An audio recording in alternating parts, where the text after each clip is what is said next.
Yo, what up guys, Bo here. There are a ton of gears that go into making these YouTube videos, from just using your smartphone cameras all the way to pro-level cinema cameras that cost upwards of 6 figures. And today we're going to look at a very underrated piece of video gear, and that is this camera cage from JTZ. This cage is part of the DP30 kit that comes with a base plate, a pair of 15mm rods, and a top handle. If you aren't familiar with camera cages, it's just a metal housing with a bunch of 1/4-inch mounting holes so you can attach additional accessories like a monitor, a microphone, a handle, which you might have seen some YouTubers use on their cameras. There are other variations of this kit that include a carbon fiber mat box, V-lock power supply, follow focus, handle grip, and others. Depending on the type of shoot that you want to do, you can customize a full rig that'll fit right in on a movie set. This cage has a pretty unique feature that no others on the market has. With most cages, they are very specific to the make and model of your camera. So if you upgrade your camera that has a slightly different design, it means you have to get a whole new cage. Kind of like when you get a new phone with a new design, you can no longer use your existing case, which is always a bummer when a new model comes out. This is a cage specifically designed for the Sony Alpha mirrorless cameras like the A7 series, the A9,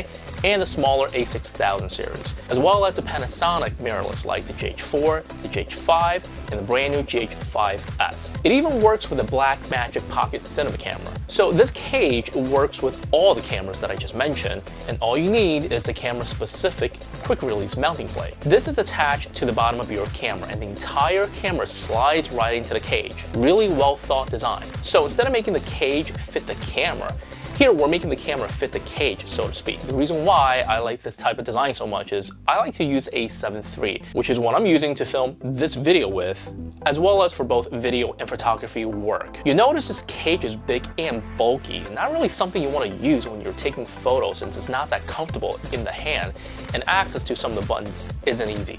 But that's not what this cage is designed to do. All you gotta do is just unlock the quick release and slide the camera out, and within 5 seconds, it's perfect for photo shoot. You don't have to unscrew the entire cage from the camera, and that's the beauty of it. It's made of high quality aluminum with a ton of 1/4-inch mounting holes.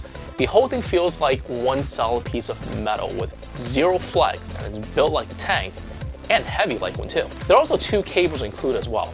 One is an HDMI extension, so you won't damage the camera's port from constantly plugging and unplugging if you happen to use an external monitor or a video recorder. And if you happen to use any of the Sony A7 Mark II series or the A6000 series with movie buttons recessed into the body, which makes it really difficult to press. The top handle comes with a micro USB cable, which when plugged into the camera can trigger video recording start and stop. So if you use this as a run and gun setup, this feature makes it a million times easier to record videos. Another function the handle can perform is zooming in and out, which definitely comes in handy if you need more range when shooting. But the downside is that it's digital zoom only, so do keep that in mind. The handle attaches to the cage via a NATO rail, so it's super easy to detach the handle without having to unscrew anything. The cage also has a built-in lens adapter support, so if you use a non-native lens, this is going to take the stress off of your camera mount, especially for those heavier lenses plus the lens adapter. On the right side of the cage, there's an RE rosette to attach additional accessories such as a handle, extension arm, and a bunch of other things. Kit also comes with a pair of 15mm rods for even more attachment, such as a V-lock power supply, follow focus, or a mat box, which JTZ also sells. I use a JTZ V-lock power supply, and it works really well with this cage combination. I primarily use this rig in a studio environment, so the heavy weight isn't a concern. So for my setup, the camera body is probably the lightest component.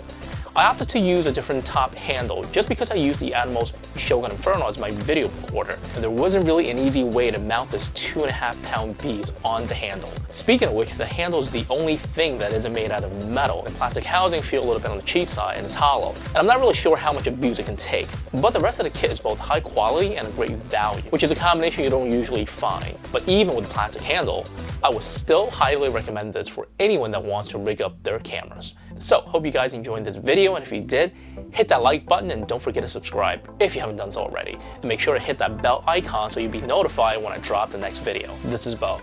Hey, thanks for watching, and I'll catch you in the next one.